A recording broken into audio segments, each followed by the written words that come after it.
হরে কৃষ্ণ, সবাই কেমন আছেন? আশা করি সবাই ভালো আছেন। তো আজকের এই লাইভে হয়তো থাকা হতো না। আজকের হয়তো জীবনের লাস্ট দিন ছিল। করিমগঞ্জ কলেজ মোড়ে যে অ্যাক্সিডেন্টের সম্ভাবনা ছিল, তবে আজকের এই লাইভ করা হইতো না। যে অবস্থা হয়েছিল, সবকিছুই ভগবানের ইচ্ছা।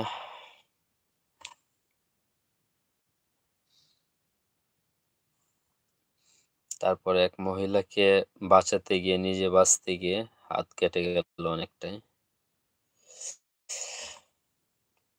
এই আর কি, 1 সেকেন্ডে নাই বরস।